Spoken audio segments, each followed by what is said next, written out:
Boa noite, pessoal do curso Isolada 2 da sexta-feira, 21 de agosto de 2020. Vamos continuar com o sistema EAD. A gente começou eletroquímica, tivemos uma revisão sobre balanceamento pelo método da oxirredução, não é isso? E começamos eletroquímica. Percebemos que a eletroquímica é a parte da química que estuda as reações de oxirredução. E o que é uma reação de oxirredução? É uma reação que ocorre transferência de elétrons. Dentro dessas reações de oxirredução, a eletroquímica se divide em duas partes.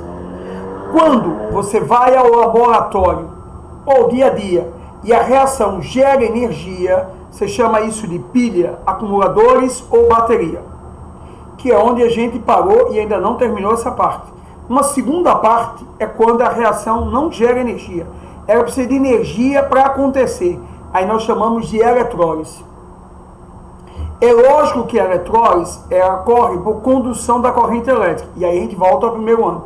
Para que uma espécie conduza a corrente elétrica, ela deve ter íons. Então uma espécie iônica.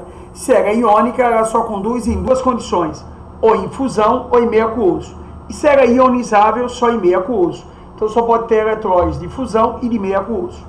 Já a pilha, ela gera energia espontaneamente, né? E é isso que a gente vai discutir aqui, a geração de energia na pilha, no acumulador ou bateria. O nome pilha eu comentei, é porque o primeiro experimento que gerou energia, que a física chama de diferença de potencial, foi de Alexandre Volta, onde ele pegou as placas e empilhou umas sobre as outras, intercalando com soluções aquosas. E aí gerou energia. E como ele empilhou as placas, ele chamou de pilha, que ficou até hoje. Hoje a gente chama de pilha, bateria ou acumuladores. A pilha de Alexandre Volta foi a primeira, mas as mais importantes para o ensino de química é a pilha em meio aquoso feita por Daniel ou Daniel. É bom ressaltar que a pilha do Daniel ou do Daniel, ela usa placas de cobre e zinco. Se você trocar um desses eletrodos, já não é mais a pilha de Daniel, mas é o mesmo princípio da pilha de Daniel. É lógico que como você vai trabalhar em meio aquoso, a gente precisa de alguns padrões aqui para que não haja diferença na energia gerada. Então, qual é o padrão? Inicialmente, a gente prepara soluções a 1 mol por litro. E nas CAPT, condições ambientais de pressão e temperatura, a 25 graus e pressão de 1 atmosfera. Então, todas essas pilhas em meio aquoso, no tempo inicial, no tempo zero, elas estão trabalhando com soluções aquosas 1 mol por litro, a 25 graus e 1 atm. Ok? A gente vai revisar esse experimento de Daniel para prosseguir com as pilhas. Então vamos lá, revisando. A pilha do Daniel ou do Daniel, ele pegou zinco, um eletrodo de zinco, e com a solução de sulfato de cobre. É lógico, se você botar os dois no mesmo recipiente, é uma reação de oxirredução, mas não é uma pilha porque não gera energia. Tome cuidado com isso. Para gerar energia tem que ter uma diferença de potencial, então ele tem que ter ambientes separados.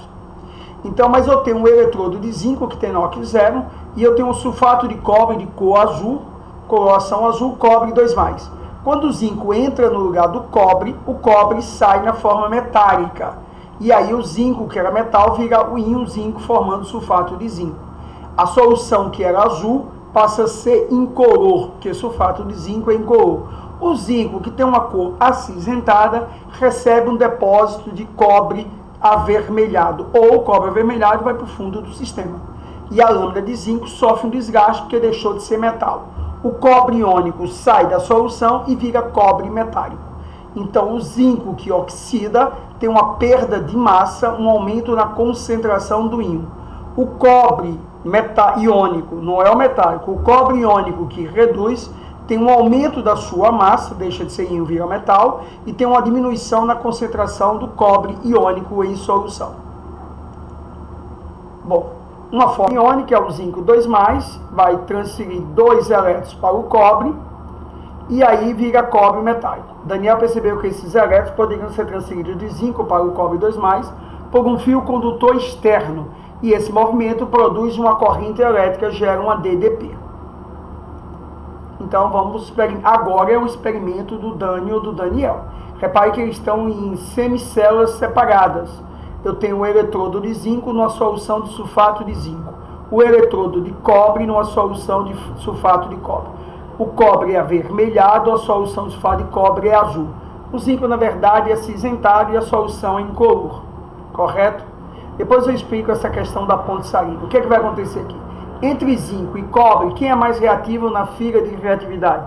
O zinco, porque o cobre, eu já comentei, desde o primeiro ano a gente vem trabalhando isso, com os professores de vocês ou comigo, o cobre faz parte do metal nobre, do chapa, então é um metal que tem baixa capacidade de oxidar, então ele tende a reduzir. Já o zinco é metal comum, tende a oxidar. Então o zinco oxida, deixa de ser metal, vira zinco 2+. Então esse eletrodo vai ter um desgaste, vai deixar de ser metal, vai ter uma corrosão aqui, um desgaste, e aumenta a concentração de zinco 2+. Como ele solta elétron, os elétrons ficam no eletrodo de zinco, que sofreu oxidação. Se o eletrodo de zinco fica carregado de elétron, esse é o polo negativo. E os elétrons migram de quem oxida para quem reduz. Já segundo a física, por um padrão de convenção da física, a corrente elétrica é gerada no sentido oposto. E aí os elétrons saem do zinco para o cobre. Se a gente botar um voltímetro aqui, vai marcar a diferença de potencial, a voltagem da pilha. E quando esse elétron chega nesse cobre, esse cobre não quer ganhar elétron, porque ele já é metal, ele já está reduzido. Quem vai ganhar elétron é o cobre em meia aquosa, o cobre da solução. Ganha os 2 mols de elétron e vira cobre metálico. Então a massa desse cobre aqui vai aumentar, a concentração de um cobre vai diminuir. Com o passar do tempo, essa pilha para de funcionar, porque aqui tem um excesso de cargas positivas de cátion e aqui tem uma ausência de cátion, então tem um excesso de ânion. Então o que é que vai acontecer? Como aqui tem um excesso de cátion, eu preciso, para balancear os cátions, porque toda solução tem que estar eletricamente neutra, para eu balancear o excesso de cátions, eu preciso de ânion. Então essa ponte salina é que vai manter o equilíbrio em solução, funcionando a pilha por mais tempo. E o que a gente bota nessa ponte salina? A gente bota um sal neutro. Não é qualquer sal, porque se alterar o pH, mexe na pilha. Então a gente geralmente usa cloreto de potássio, sal de base forte e ácido forte. Então, como aqui está com excesso de zinco, o íon cloreto desce por essa parte do tubo. Como o íon cloreto é um ânion, os ânions estão vindo para cá, esse é o ânodo da pilha. Então, quem sofre oxidação é o ânodo, sem vogal com vogal, e é o polo negativo. Os elétrons migram de quem oxida para quem reduz. Ele é o polo negativo, ele é o ânion. Se aqui está faltando o cátion, está com excesso de ânion, então eu preciso do cátion para neutralizar o excesso de ânion, no caso do sulfato. Então, se a ponta de cloreto de potássio, o potássio cai aqui. Como o potássio é um cátion, para cá estão migrando os cátions, esse é o cátodo da pilha, ou o catodo da pilha, como na minha época não tinha acento. Então ele é o polo positivo da pilha. Sapinho, eu não suporto química, então só grave um. Eu gravei só um. O ânodo, vogal, é o polo negativo, é o que sofre oxidação. Pronto.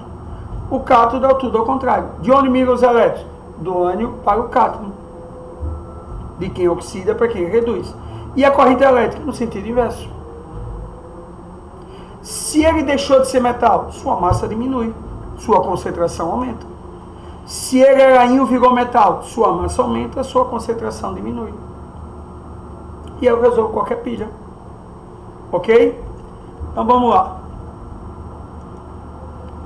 Observando agora a pilha funcionando.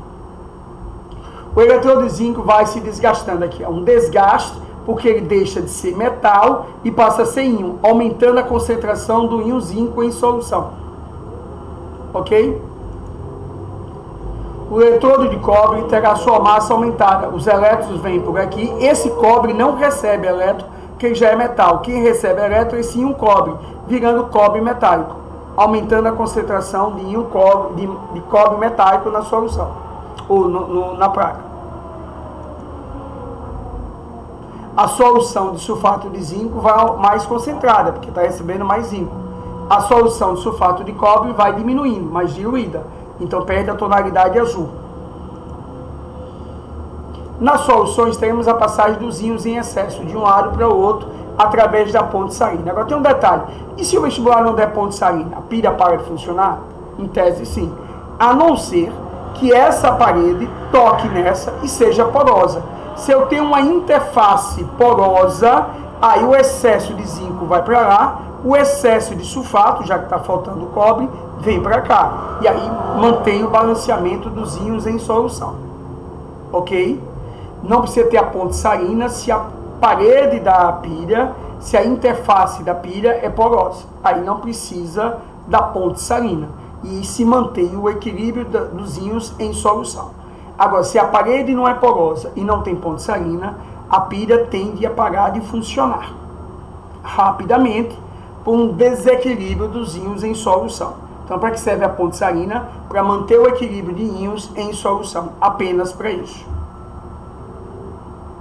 Ok?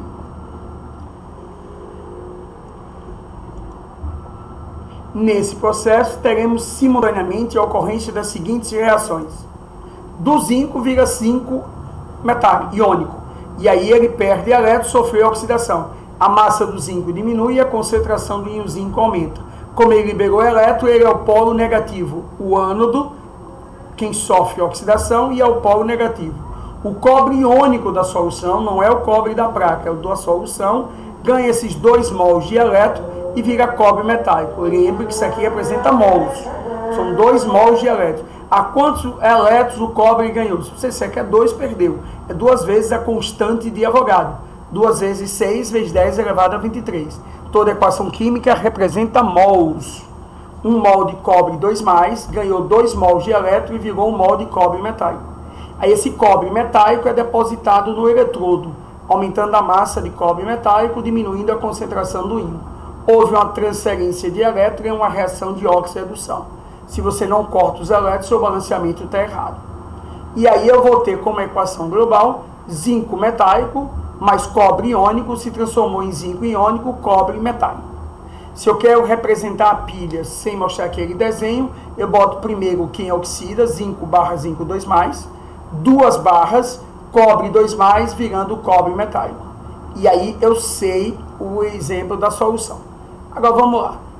O polo onde saem os elétrons, ocorrendo a oxidação, chama-se de ânodo e corresponde ao polo negativo. Por que ânodo? Porque é para onde migram os ânions. Eu já comentei isso. Já aqui é o cátodo, para onde migram os cátions. É o polo positivo da pilha. Então é sempre vogal com vogal. Quem é o ânodo sofre oxidação. Quem é o cátodo sofre redução. Não esse cobre, mas esse cobre aqui. Ok? A representação de uma pilha, segundo a IUPAC. Primeiro, quem oxida, né? 2 barras, que representa a ponte salina ou a interface da pilha. Quem reduz. As cargas. Não precisa fazer o balanceamento, não. Só botar as cargas. Então, zinco 2+, zinco metálico virou zinco 2+, cobre 2+, virou cobre metálico. Na equação você tem que fazer o balanceamento, mas na representação não. Por exemplo, se aqui fosse sódio, sódio metálico virou sódio mais. Cobre 2+, não está balanceado, mas não precisa, só para indicar quem oxidou e quem reduziu. Observe que só essa representação no vestibular, você já responde a pilha toda. Se ele me mostra isso aqui, pergunta, quem oxida? O zinco. Logo ele é o polo negativo, é o ânodo. Quem reduz? O cobre. Logo ele é o polo positivo, é o cátodo. Os elétrons saem do zinco para o cobre 2+, não para qualquer cobre, cobre 2+. A corrente elétrica do cobre 2+, para o zinco.